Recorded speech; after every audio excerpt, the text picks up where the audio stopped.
algumas coisas que eu presenciei, assim, nos desmotiva, sabe? Tira de você aquele fogo, aquela chama.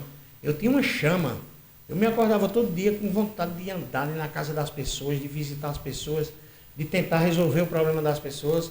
E isso aí, depois desse processo de 2024, isso aí para mim não existe mais. As pessoas que se submetem a um processo eletivo e que galgam vitória são dignas de elogios, estão lá por mérito. Mas eu ratifico todas as suas palavras, é um processo traumático. Né? É um processo, para muitas pessoas, traumático, é um processo difícil, é um processo economicamente dificílimo. A influência do poder econômico, por muitas vezes... A eleição em Patos eu acredito que a eleição para vereador em Patos, ela é mais cara do que uma eleição de prefeito de qualquer cidade pequena que é ao redor. E até a própria concorrência. São muitas pessoas para poucas vagas, né? Isso. Eu digo no país todo. A gente escutou agora que teve candidaturas aqui em Patos que gastaram perto de R$1 milhão. E se você for botar na ponta do lápis, falar em números, qual o sentido de você gastar quase R$1 milhão se você, durante os 4 anos, você não chega? Eu não entendo isso aí. É o que se diz assim, no dia a dia, é uma matemática que não bate. Não fecha, é uma conta que não fecha. Uma conta que não fecha. Mas eu ainda acredito, fazendo as palavras do Papa Francisco, que a política ainda é um meio que se tem para se causar uma revolução social. É só através da política que a gente consegue. Né? Apesar de passar por esse processo de desgaste, tanto, principalmente moral, que a política passa no Brasil. Né? Mas é o único meio que nós temos. Aí você diz assim, você tem que entrar na política, você e tantos outros, pessoas de bem têm que entrar na política. De fato tem, mas não é fácil. Né? O sistema fala mais alto. Você tem que entrar, você entra na política, às vezes você entra com a mentalidade, mas o sistema lhe muda. Quando você cai lá dentro, o sistema lhe muda, você é obrigado a mudar. Ou você muda ou você cai fora. A gente já viu quantos exemplos aí de políticos que quiseram fazer algo diferente e não perduraram. O próprio sistema para você chegar lá é muito difícil. É muito difícil. É difícil. Porque há um elemento corruptivo desde que quando o Brasil foi colonizado. O primeiro interventor de Portugal no Brasil havia sido condenado em Portugal por corrupção. Se fala muito em jeitinho brasileiro, né? O jeitinho brasileiro é o jeito da corrupção, é o jeito de furar fila, né? É o jeito do quem se dá melhor. Né? Então isso aí é corrupção, porque criou essa pecha de que só o político é corrupto. Toda profissão tem corrupto. Não, eu também eu comento sempre que em rodas de amigos, quando a gente está falando sobre política, eu comento também que uma parte da culpa da corrupção na política é do povo. Claro, porque o povo é corrompido. As pessoas se corrompem, as pessoas são mercadorias expostas numa prateleira. E toda hora estão colocando, mudando seu valor. Eu sempre digo, uma boa parte, né? Porque uma boa parte, tem gente bem, né? Lógico. Tudo que a gente fala não é generalizando. Exato. Né? Por exemplo, essa caneca, ela tem um defeito, mas essa outra já não tem. É assim, mas assim, quando a gente fala da grande maioria. Mas eu ainda acho, né, que a política é o elemento de transformação social. Um elemento mais importante deles. E cabe a gente fiscalizar, escolher da melhor forma, né? Justamente. A gente sempre diz, a culpa às vezes para falar essa câmera aí não sei o quê, mas a culpa é do povo. Se a câmera é boa ou ruim, foi o povo que elegeu. Foi o povo que elegeu.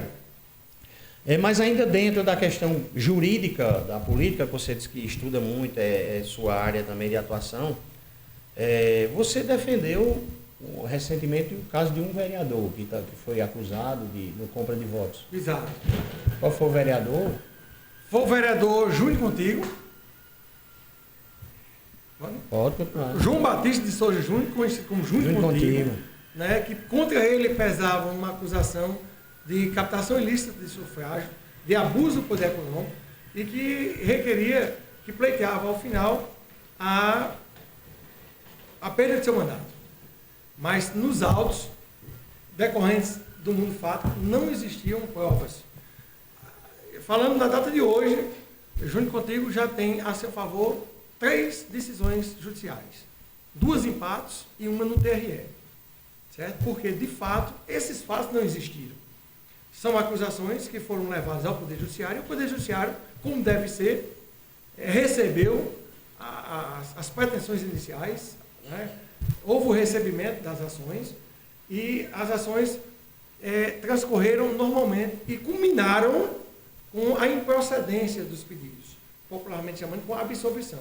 Porque, de fato, nesse fato, ele era inocente, como de fato é. Ainda dentro desse assunto, o senhor vem acompanhando aí e eu queria a opinião do advogado, do jurista Alexandre, em relação a essa outra questão que corre aí na justiça sobre o mandato do vereador Josmar Oliveira, que também está sendo questionado. Há uma contestação através de uma ou duas ações, eu não sei bem, porque eu não sou advogado desses processos. Por uma questão de ética, a gente não pode até nem opinar acerca do mérito, porque primeiro eu não conheço bem.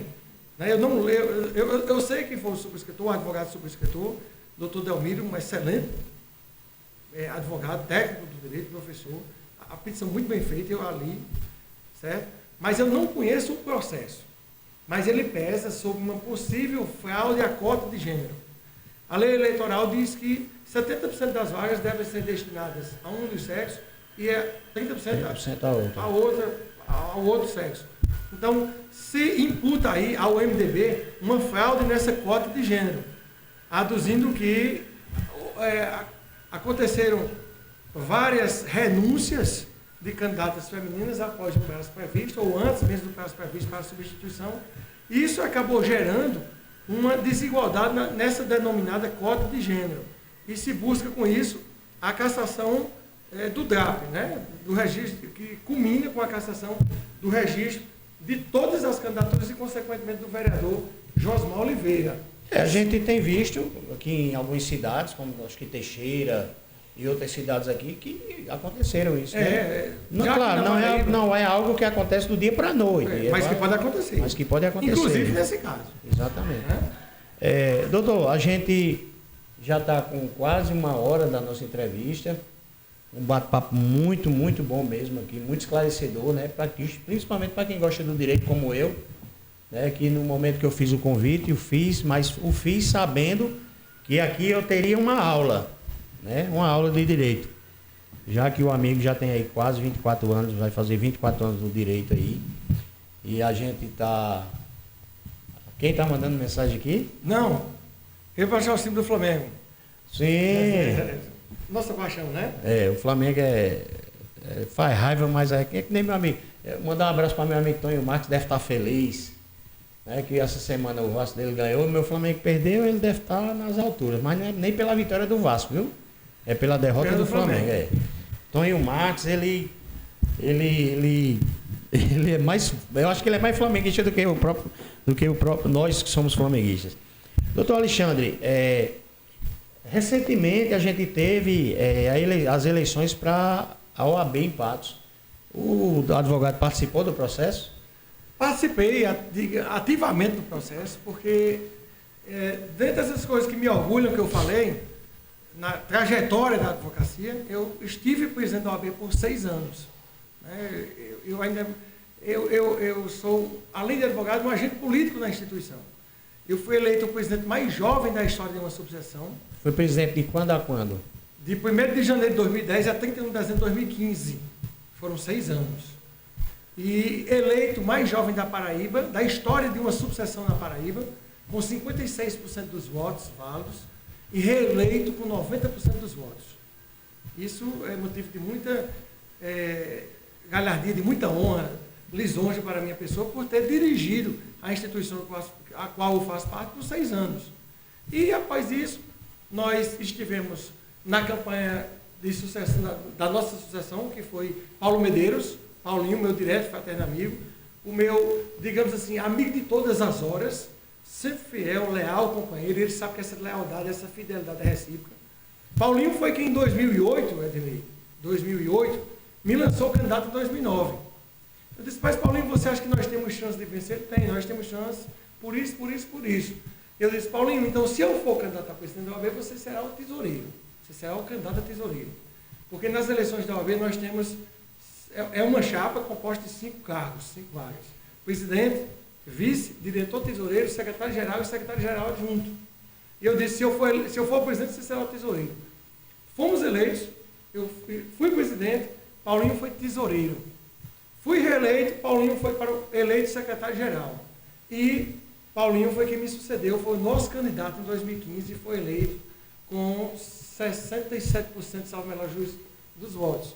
Após isso, nós participamos de mais 2 campanhas, 2018 e 2021, e os candidatos que apoiamos venceram. Só para que você tenha uma ideia, um mandato na OAB é de 3 anos. Se você colocar isso, comparando a uma legislatura, que são 4 anos, nós tivemos 2 décadas de vitórias na OAB. Foram 5 vitórias locais e 5 vitórias estaduais. Porque a cada 3 anos, a cada triênio, nós temos 2 eleições na OAB, que é a eleição local e a eleição estadual. O advogado vota no presidente da subseção, que é o regional, que, por exemplo, aqui engloba partes em algumas cidades, na minha época, e vota no candidato a estadual. Então, nós vencemos 5 locais e 5 estaduais seguidamente. Na minha época, a OAB de Paz, ela possuía a maior área territorial da Paraíba. Nós tínhamos a sede em Patos, íamos até Juazeirinho, Princesa Isabel, São Bentinho e Conceição. E era impossível que a OAB efetivasse uma prestação ao advogado que fosse digna de OAB, porque havia uma distância muito grande, física e de estrutura. Então, o que foi que nós fizemos? Fizemos esforço para criarmos a subseção de Princesa Isabel e a subseção do Vale do Pinhacó. E essas subseções foram criadas graças aos esforços da OAB de Patos. A primeira do Pinhacó, relatada pelo conselheiro e advogado Raimundo Nobre, que foi um dos idealizadores também de nossa primeira eleição, meu grande amigo, que me estendeu muita mão até hoje na advocacia. Sou muito grato a Raimundo Nobre pelo que ele já fez por mim. E a segunda, que foi germinada no nosso mandato, mas executada de Paulo Medeiros, do nosso querido Paulinho. Então, esses são 2 marcos importantes. Mas, para não dizer outros, nós passaríamos aqui mais algum tempo. Mas nessa última eleição, nós apoiamos a candidata Gislane Maciel e não obtivemos êxito. O candidato foi eleito com a diferença de 1,88% de votos à nossa frente. Foi a eleição mais acirrada da história da OAB, mas que nós não obtivemos. Isso em votos, foram quantos votos de diferença? 12 votos. 532 votantes, a diferença foi 12 votos. 270 a 258 votos. Essa eleição me lembra a eleição de prefeito de São José do Bonfim. 2 votos. E a gente sempre comenta, né, assim, claro, a eleição você quer ganhar, mas quando você está na eleição, você ganha ou perde. Isso. Até porque se for